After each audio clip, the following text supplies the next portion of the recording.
जी दोस्तों, stock market की नई वीडियो के साथ मैं हाज़िर हूँ। आज हम सबसे पहले शुरू करेंगे आपके सवालों के जवाब जो आपने हमें कमेंट्स की सूरत में किए हैं।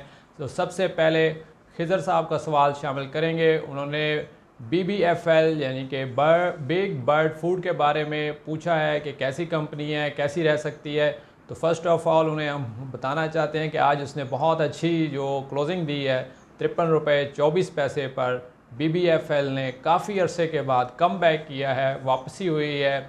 सबसे पहले जो 52 वीक्स के अंदर इस कंपनी ने 45 रुपये से तकरीबन 83 तक का जो सफ़र तय किया था, और उसके बाद दोबारा ये वापस आ रही थी, और अब उसने एक दफ़ा फिर कम बैक शुरू किया है। कंपनी का जो अगर हम ट्रैक रिकॉर्ड देखें तो ये स्टॉक मार्केट की कोई बहुत ज़्यादा पुरानी कंपनी नहीं है, और स्टॉक मार्केट में नई लिस्ट होने वाली कंपनीज़ में इसका शुमार होता है। 2023 में अगर हम इसको देखें तो ये थोड़ी सी नुकसान में थी। उस वक्त तकरीबन जो इसकी EPS आई थी वो माइनस में थी, 0.39। कोई बिग लॉस नहीं था, लेकिन थोड़ा सा लॉस था। उसके बाद कंपनी ने कम बैक किया। 2024 के अंदर इसने अपना प्रॉफिट शो किया, ₹2.80 EPS, जो कि एक बहुत अच्छा प्रॉफिट था। और अब 2025 के अंदर भी इसने अपने तीसरे क्वार्टर के अंदर ₹1.10 का प्रॉफिट शो किया है। कंपनी ने अभी तक कोई अपना पे आउट नहीं दिया, यानी कि कोई डिविडेंड अनाउंस नहीं किया जब से ये स्टॉक मार्केट में आई है, लेकिन ओवरऑल एक अच्छी कंपनी है, प्रॉफिट में है। हमारे लिए सबसे अच्छी बात यही होती है कि हम एक ऐसी कंपनी में इन्वेस्ट करें जो प्रॉफिट्स में होती है। ऐसी कंपनी जो ख़ुद प्रॉफिट नहीं बना रही, वो अपने इन्वेस्टर्स को कोई बहुत ज़्यादा फ़ायदा नहीं पहुंचा सकती।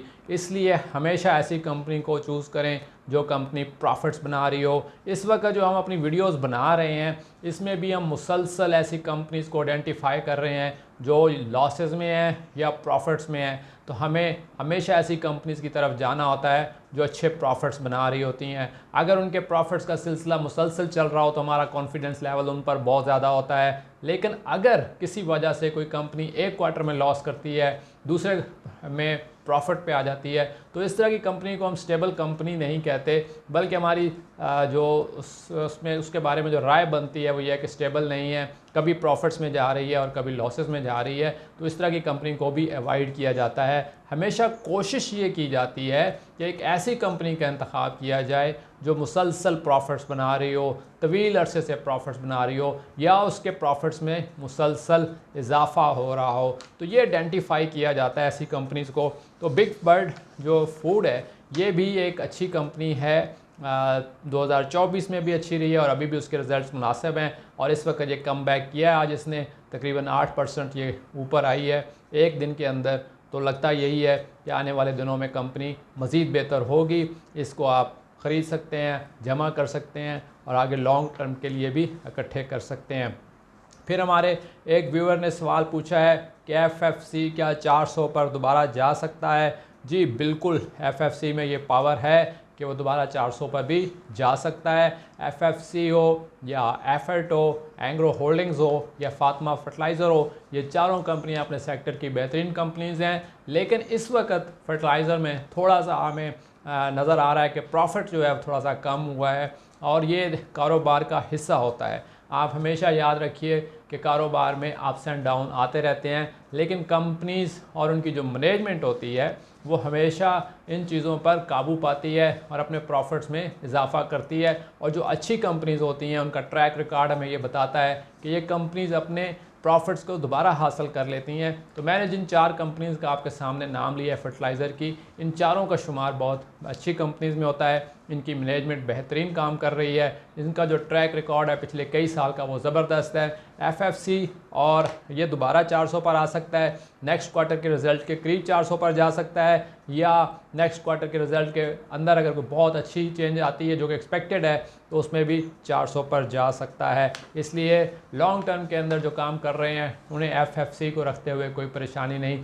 लास्ट क्वार्टर के अंदर भी FFC ने 20 रुपये का जो 21 रुपये का डिविडेंड कैश दिया था, और इस दफ़ा उसने 7 रुपये का कैश डिविडेंड दिया है, जो कि एक अच्छा कैश डिविडेंड है। और अगर हम इसका प्रीवियस रिकॉर्ड देखें तो मुसलसल डिविडेंड देने वाली कंपनी में शुमार होता है। FFC का शुमार स्टॉक मार्केट की बेहतरीन कंपनीज़ में होता है। 5 साल से स्टॉक मार्केट ने खुद जो बेहतरीन कंपनी को जो खुद डिक्लेयर किया हुआ है, एक अच्छी कंपनी डिक्लेयर किया हुआ है, और स्टॉक मार्केट खुद एक लिस्ट जारी करती है जिसमें टॉप की कंपनीज का लिस्ट बनाई जाती है। एफएफसी पिछले 5 सालों से मुसलसल उसमें टॉप पर आ रही है। इस लिहाज से आप देख सकते हैं कि इन्वेस्टर्स के लिए एक बेहतरीन कंपनी है।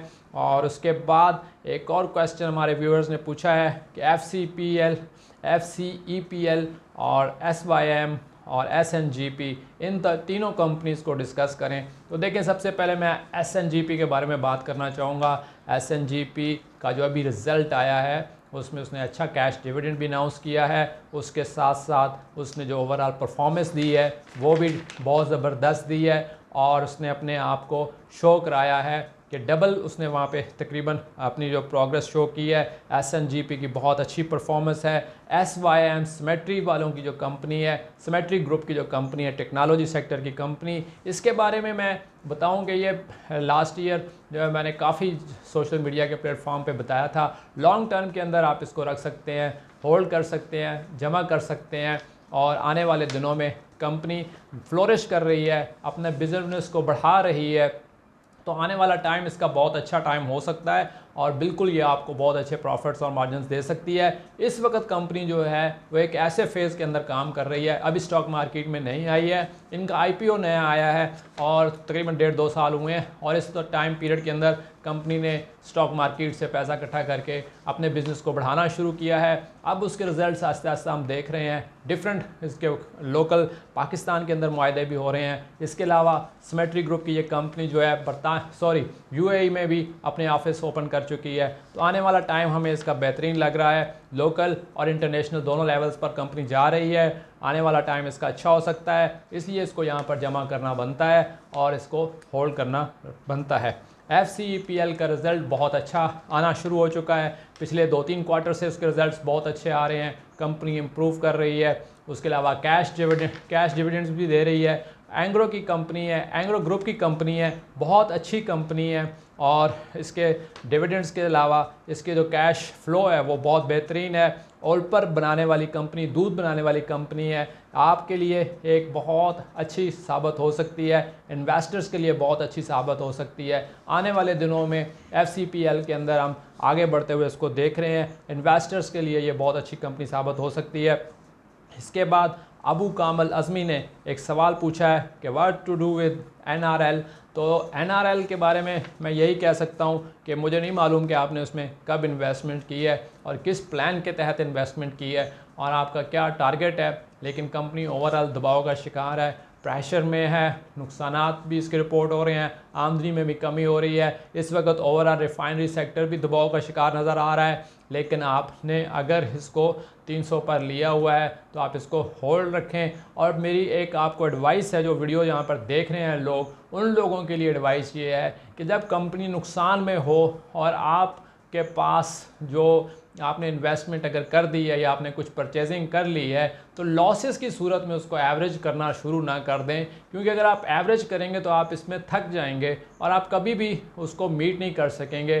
कंपनीज इस तरह की जो होती हैं, जब मसाइल का शिकार हो जाती हैं, लॉसेस में जाना शुरू हो जाती हैं, तो मुसलसल वो नीचे की तरफ का सफ़र शुरू कर देती हैं और उसको आप एवरेज कर करके थक जाएंगे। तो इसलिए एवरेज करना, इसके ऊपर मैं किसी वीडियो में तफसील से बताऊंगा, लेकिन एवरेज करना कोई एक अच्छी पॉलिसी नहीं समझी जाती और इसमें आपके लॉसेस बढ़ते हैं, नंबर ऑफ़ लॉसेस बढ़ते हैं, इसमें आपका जो बर्डन है वो बढ़ जाता है। इसलिए मैं इसको एवरेज करने का मशवरा नहीं दूंगा, लेकिन आपने अगर इसके अंदर इन्वेस्टमेंट की हुई है तो अभी इसको आप होल्ड करें और मज़ीद शेयर्स इसमें अभी फ़िलहाल ना ख़रीदें।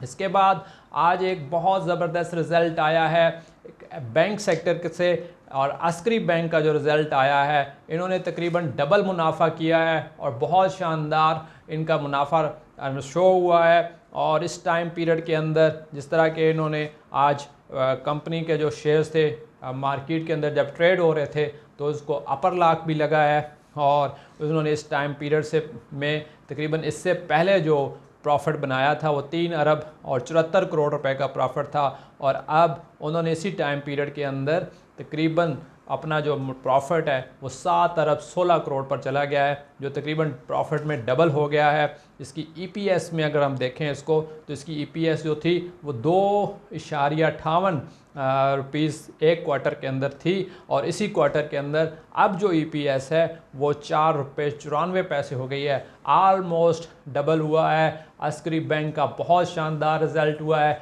और उसके बाद हमने इसको मार्केट में आजा पर लाख लगते हुए भी देखा है। That is a great thing. अब इसके बाद मैं एक और कंपनी का जिक्र करना चाहूँगा, और ये है टेक्सटाइल सेक्टर की एक बेहतरीन कंपनी, लेकिन ये एक मुसलसल दबाव का शिकार है। इसका मैं नाम पहले बता दूं आपको, इंटरलूप के बारे में मैं बात करना चाहता हूं। इंटरलूप की आमदनी मज़ीद इस दफ़ा इस क्वार्टर के अंदर भी कम रिकॉर्ड की गई है। इंटरलूप दबाव का शिकार है और काफ़ी तवील अरसे से दबाव का शिकार है। इंटरलूप के जो इन्वेस्टर्स हैं वो भी थोड़ा इस पर दबाव फील कर रहे हैं, क्योंकि कंपनी की जो परफॉर्मेंस है उसके हवाले से अगर देखें तो ईपीएस जो इससे पहले इसी क्वार्टर के अंदर 2.95 थी, अब 0.95 पर आ गई है। एक बिग डिक्लाइन हम देख रहे हैं, और इनकी आमदनी मुसलसल कम हो रही है। इन्वेस्टर्स में इस हवाले से तशवीश पाई जाती है। ओवरऑल एक बहुत अच्छी कंपनी, लेकिन इस वक्त परफॉर्म करने में दबाव का शिकार नज़र आ रही है, इसलिए इसको अपने आप को बेहतर करना होगा। इसके बाद लास्ट में हम एक और कंपनी का भी जिक्र करना चाहते हैं जिसकी आमदनी में बड़ी कमी देखी गई है, और ये है मुगल स्टील। मुगल स्टील की अगर हम बात करें तो 9 महीनों के अंदर इनके प्रॉफिट के अंदर 70% जो है वो कमी हुई है। ये एक बहुत बड़ी कमी है। प्रॉफिट्स मुसलसल कम हो रहे हैं। पिछले 9 माह के अंदर इस कंपनी ने 1 अरब 39 करोड़ रुपए कमाए थे, लेकिन अब उसका जो प्रॉफिट है वो कम होते होते 41 करोड़ पर आ गया है। ये एक बिग डिक्लाइन है, बड़ी डिक्लाइन देख रहे हैं स्टॉक मार्केट के अंदर, मुगल स्टील के अंदर। और इस तरह की जिस वक्त और भी बहुत सारी कंपनीज़ के रिज़ल्ट्स आ रहे हैं, हम साथ साथ उन सब कंपनीज़ को देख रहे हैं, डिटेल से देख रहे हैं, डीपली देख रहे हैं, और हमारी कोशिश है कि हम आपके साथ भी उसके ऊपर तज्ज़िया शेयर करें। आप अपने सवालों के जवाबात जो है अगर लेना चाहें, किसी कंपनी के बारे में पता करना चाहें, तो आप हमें कमेंट्स के अंदर बात कर सकते हैं। आज हमने जिन कंपनीज़ का जिक्र किया है इसमें FFC, FCPL, SYM, SNGP, NRL, BBFL, Askari bank, ILP और मुगल स्टील शामिल हैं। ये काफ़ी सारी कंपनीज़ हैं जिनका आज की वीडियो में हमने जायज़ा लिया है।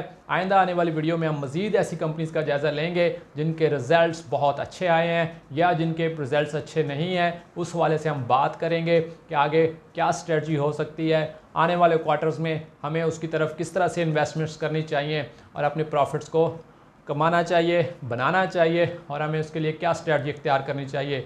आज की वीडियो आपको कैसी लगी ये आप ज़रूर बताइएगा, और अगर अभी तक आपने चैनल सब्सक्राइब नहीं किया तो हमारा चैनल सब्सक्राइब कर लें ताकि आपको वीडियोस मिलती रहें। बहुत शुक्रिया। अल्लाह हाफिज़।